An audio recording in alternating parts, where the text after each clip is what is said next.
Kiai Abdul Karim Lirboyo, seorang anak petani yang menjadi ulama besar. Kiai Abdul Karim atau yang kerap dipanggil Mbah Manap merupakan pendiri sekaligus pengasuh pertama Pondok Pesantren Lirboyo yang santri dan alumni mungkin sudah ratusan ribu. Penampilan Kiai Abdul Karim memang tidak mengesankan sebagai seorang kiai besar. Kiai satu ini cukup tawadu dan sederhana. Tak salah, kesan yang didapat adalah seperti orang biasa. Bukan seorang kiai yang alim, hanya orang-orang tertentu saja yang tahu. Karena itu, pernah seorang santri baru yang datang ke pesantren mau mondok dan sempat kecewa. Alkisah, suatu hari ada seorang santri yang datang ke pondok pesantren Lirboyo mau berguru kepada Kiai Abdul Karim saat turun dari kendaraan. Tepatnya di lingkungan pesantren dan menemui Kiai Abdul Karim yang lantaran tidak berpenampilan layaknya seorang kiai. Dengan tanpa sungkan, santri itu meminta bantuan untuk membawakan kopernya ke kamar. Anehnya, sang kiai tak keberatan, justru diam saja dan langus mengangkat barang bawaan santri tersebut. Saat santri itu memasuki pesantren diiringi sang kiai membawa koper miliknya. Tak sedikit santri Lirboyo yang kaget, bahkan ada yang lari karena ketakutan. Anehnya, kekagetan dan ketakutan santri-santri itu tak membuat santri baru tersebut tanggap, malah biasa-biasa saja cuek. Selang beberapa hari kemudian, santri itu baru tahu saat ikut salat berjamaah setelah melihat bahwa orang yang membawakan kopernya kemarin itu menjadi imam, yang tak lain adalah Kiai Abdul Karim. Kontan, santri anyar itu tersentak kaget. Beberapa hari kemudian, entah tak kuat menahan atau menanggung malu, santri itu pulang kampung, tidak pamit. Sepenggal kisah di atas baru satu bentuk kerendahan hati Kiai Abdul Karim, sebab Kiai satu ini juga dikenal amat sabar, jauh dari sifat marah. Santun dalam bertutur dan jika menasehati orang lain lebih pada bentuk tindakan daripada kata-kata. Lebih dari itu, Kiai satu ini berasal dari keluarga biasa yang berjuang dan tekun belajar hingga akhirnya bisa jadi kiai yang alim. Anak seorang petani biasa. Adalah Manap, nama kecil Kiai Abdul Karim. Lahir sekitar tahun 1856 di Dukuh Banar, Desa Diangan, Kawadanan Mertoyudan, Magelang, Jawa Tengah. Ia merupakan putra ketiga dari pasangan Bapak Abdul Rahim dengan Ibu Salaman. Selain sebagai seorang petani, ayah Manap juga seorang pedagang. Kehidupan keluarga Abdul Rahim sebenarnya berkecukupan hanya setelah sang ayah meninggal dan usaha itu dilanjutkan oleh sang istri serta tak lama kemudian Salmah ibu Manap menikah lagi. Manap memutuskan untuk mengembara dengan tujuan menuntut ilmu, ingin meniru kedua kakaknya, yakni Aliman dan Mumin yang lebih dulu berkelana. Keinginan Manap itu nampaknya terinspirasi dari karisma alim ulama pengikut Pangeran Diponegoro. Seperti Kiai Imam Rofi'i dari Bagelan, Kiai Hasan Basyori dari Banyumas, dan lain-lain. Dia ingin mengikuti jejak mereka. Dia tidak rela jika hanya menjadi orang biasa, karena itu walau ia hanya anak seorang petani biasa. Dia yakin bahwa keturunan sejati adalah keturunan sesudahnya, bukan sebelumnya. Karena bagi Manap, nasab tidaklah penting, yang penting adalah ilmu. Suatu hari, Aliman pulang ke Magelang. Rupanya Aliman juga bermaksud mengajak Manap yang saat itu berusia 14 tahun untuk berkelana. Dengan berbekal restu orang tua, Manap akhirnya berangkat ke Jawa Timur. Dalam perjalanan itu, keduanya sampai di Dusun Gurah Kedil, bernama Babadan. Di dusun inilah, keduanya menemukan sebuah surau yang diasuh oleh seorang kiai dan mulai nyantre untuk mempelajari ilmu-ilmu dasar. Seperti ilmu amalayah dengan membagi waktu, sambil ikut mengetam padi, menjadi buruh warga desa saat panen tiba. Setelah dirasa cukup, ia meneruskan nyantri ke pesantren yang terletak di Cepoko, 20 km sebelah selatan Nganjuk, dengan bekerja di pesantren itu. Di sini, Manap belajar selama 6 tahun. Lantas pindah ke pesantren Trayan, Bangsri, Kertosono. Di pesantren ini pula, konon Manap memperdalam Al-Quran. Dengan berjalannya waktu, Manap kian beranjak dewasa. Ia semakin menambah ilmu dengan tekun mengaji. Seakan tak puas hanya belajar di dua pesantren, Manap pindah ke Sidoarjo, pesantren sono yang terkenal akan ilmu sorofnya. Di pesantren ini, ia mondok selama 7 tahun dan tidak lagi belajar sambil bekerja karena seluruh kebutuhannya sudah ditanggung kakaknya. Manap sempat bercerita kepada cucu tertuanya, Agus Ahmad Hafiz, aku bisa nyantri karena diangkat oleh kakakku. Di pesantren itu, dia memperdalam ilmu sorof karena dia ingin jadi spesialis ilmu gramatika Arab ini, sehingga memilih ilmu ini sebagai hobinya. Karena baginya, ilmu sorof itu bagaikan ibunya ilmu sedangkan nahu adalah ayahnya ilmu.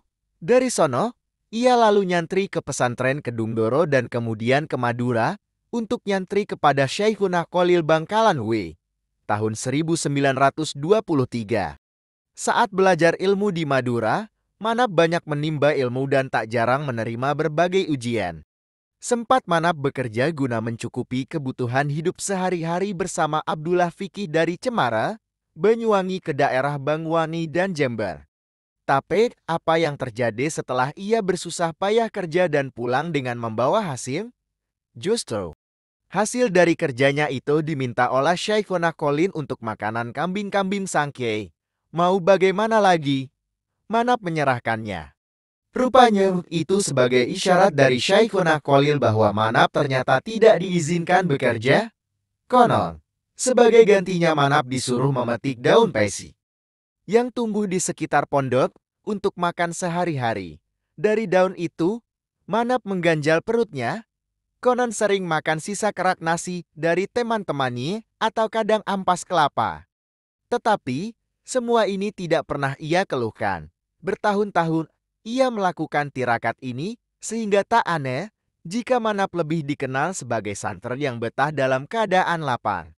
Anehnya, semua itu bagi Manap dirasa sebagai bentuk perjuangan untuk mendapat sesuatu yang diharapkan kelak.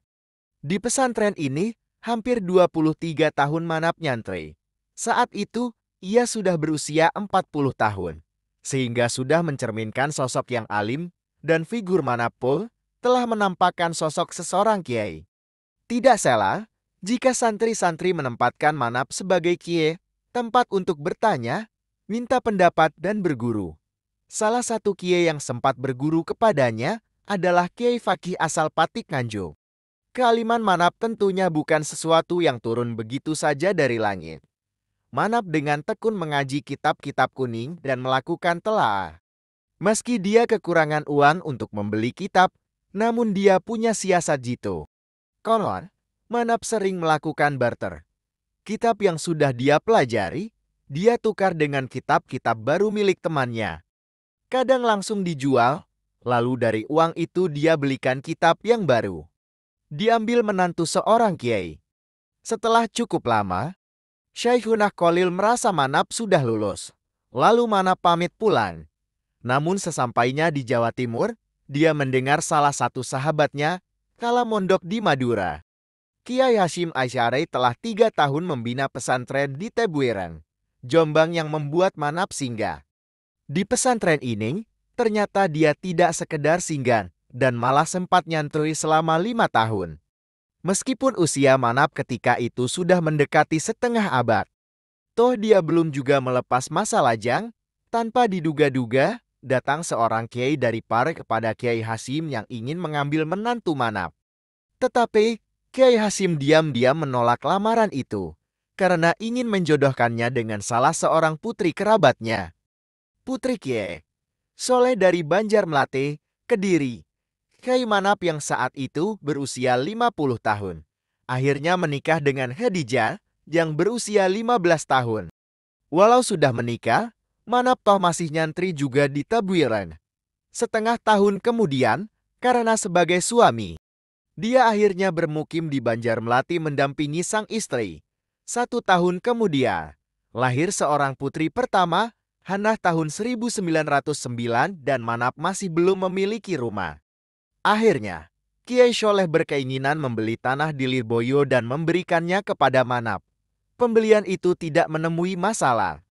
Sebab Lirboyo dikenal saran dari keonara, sehingga Lurah Lirboyo yang tak mampu lagi menentramkannya, memohon bantuan Kiai Soleh untuk menempatkan menantunya, agar masyarakatnya yang kering akan siraman rohani bisa sadar. Akhirnya, Kiai Manap pun menetap di Lirboyo. Dari situ, Kiai Manap boleh dikatakan merintis dari awal. Bahkan, di awal-awal Kiai Manap menetap di Lirboyo tidak jarang kena teror. Tujuannya agar Kiai Manap tak betah. Tapi dengan ketabahan, Kiai Manap justru berhasil menyadarkan penduduk. Lalu, Kiai Manap memulai membangun sarana peribadatan, mushola yang 3 tahun, kemudian disempurnakan menjadi masjid, tepatnya pada tahun 1913. Dengan keberadaan masjid itu, keberhasilan dakwah Kiai Manap kian nampak. Masjid itu tidak sekedar sebagai tempat ibadah, melainkan juga sebagai sarana pendidikan dan pengajian. Dari situ, banyak masyarakat yang kemudian berguru, malahan ada seorang santri yang datang dari Madiun, bernama Umar. Santri pertama inilah yang kemudian menjadi cikal bakal keluarga besar Lesantren Lirboyo yang dirintis dari nol oleh Kiai Manap. Dengan sedekah, pergi ke Makkah. Dengan tekun, rajin, dan tabah, Kiai Manap mengembangkan pesantren. Dalam satu dasawarsa sudah banyak kemajuan yang dicapai. Jumlah santri semakin bertambah, datang dari berbagai penjuru.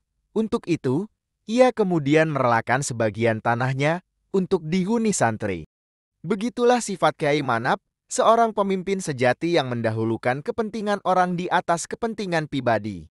Tapi belum sempurna jika Kiai Manap belum menunaikan rukun Islam kelima, itulah yang masih mengganjal dalam benaknya. Karena itu, setelah kebutuhan santri dipenuhi, dia berkeinginan untuk menunaikan ibadah haji. Awalnya, dia mau menjual tanah untuk biaya haji. Tapi sebelum tanah itu terjual, kabar keberangkatan ternyata sudah tersiar. Dari kabar itulah, banyak penduduk yang ingin mengucapkan selamat dan memberikan tambahan bekal. Anehnya, dari uang pemberian itu, terkumpul uang banyak dan sudah bisa digunakan pergi haji dengan tanpa harus menjual tanah. Akhirnya, Kiai Manap pun bengkat ke Tanah Suci, dan sepulang dari Tanah Suci itu, Kiai Manap mengganti namanya menjadi Kiai Haji Abdul Karim. Ada satu sisi kehidupan Kiai Haji Abdul Karim yang patut diteladani, yakni sukariadang, mengolah jiwa tirakat. Kebiasaan ini tak pernah ditinggalkan sejak menuntut ilmu sampai berkeluarga dan menjadi kiai pemangku pesantren. Selain itu, sering menghidupkan salat malam. Jarang tidur, toh jika tidur cuma sebentar. Dia habiskan malam dengan zikir, munajat kepada Allah, membaca Al-Qur'an dan menelaah kitab. Kebiasaan ini tak asing di mata santri. Kiai ini juga dikenal lembut. Terbukti ketika menyadarkan santri, Kiai memilih jalan menasehatinya. Dengan tindakan dan kadang-kadang dalam bentuk tulisan yang ditempelkan di dinding pesantren. Pendek kata, Kiai memilih jalan menasehati tanpa ada unsur pemaksaan. Apalagi, sampai dengan cara melukai hati. Tapi, hal yang sungguh luar biasa adalah bentuk tawakal yang dipegang teguh oleh Kiai Abdul Karim. Pernah Belanda menyerbu ke pesantren. Tapi ia tetap diam dan tak gentar sedikit pun. Meski demikian, di masa penjajahan Belanda, Kiai tak lantas berpangku tangan. Bahkan pada zaman penjajahan Jepang tahun 1942 sampai tahun 1945, ia bersama para ulama sempat dipanggil ke Jakarta. Tujuan Jepang saat itu adalah untuk membentuk Shumubu, jawatan agama pusat yang kemudian diketuai oleh KH Hasyim Asy'ari dan Shumubu JE daerah. Ki yang lahir di Magelang ini juga ikut menggembel dan memberikan doa restu kepada Barisan Sabilillah dan Hizbullah. Di samping itu, ia mengirimkan para santrinya untuk ikut bertempur di medan laga 2 kali ke Surabaya dengan jumlah santri mencapai 97 dan 74 orang, dan sekali ke Sidoarjo dengan jumlah pasukan 309 santri. Juga sempat terlibat dalam pelucutan senjata tentara Jepang di Kediri. Jadi, sang kiai terlibat dalam mempertahankan kemerdekaan negeri ini. Masa-masa akhir. Sekitar tahun 50-an, usia sang kiai sudah mendekati 1 abad.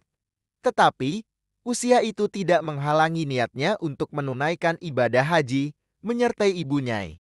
Tahun-tahun 1952, berkat bantuan biaya dari Haji Ozie, seorang dermawan asal Madiun yang waktu itu juga hendak menunaikan ibadah haji, Kiai ingin menunaikan ibadah haji kembali. Tetapi tatkala tiba di Surabaya, kondisinya tampak payah, sehingga tim dokter meragukan kesehatan Kiai untuk dapat menunaikan ibadah haji. Mewah, karena niat itu sudah bulat, maka Kiai melakukan berbagai cara. Atas bantuan KH Wahid Hashim, akhirnya ia bisa berangkat dari Jakarta. Selesai ibadah haji kedua, KH Abdul Karim mulai menunjukkan tanda kurang sehat. Beberapa waktu sempat sakit-sakitan, akan tetapi yang cukup menyedihkan adalah kesehatan itu kian turun drastis.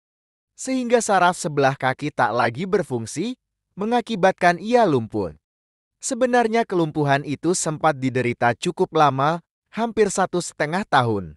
Sampai akhirnya saat memasuki bulan Ramadan tahun 1374. Seminggu kemudian sakit Kiai Abdul Karim semakin kritis, sehingga tidak mampu lagi memberikan pengajian dan menjadi imam jamaah dalam syalat. Tepat pada hari Senin ketiga di bulan suci Ramadan tahun itu, atau tepatnya tanggal 21 Remdal tahun 1374, sekitar pukul 13.30 Kiai Abdul Karim dipanggil Yang Kuasa. Suasana sedih tentu melingkari keluarga besar Pondok Pesantren Lirboyo, sebab pendiri pesantren yang selama itu diagungkan telah tiada. Pada sisi yang lain, juga meninggalkan jejak bangunan pesantren yang perlu untuk diteruskan. Itulah kisah panjang dan perjuangan pendiri sejati yang telah memulai segala sesuatu dari nol hingga mampu meletakkan tonggak sejarah pesantren Lirboyo.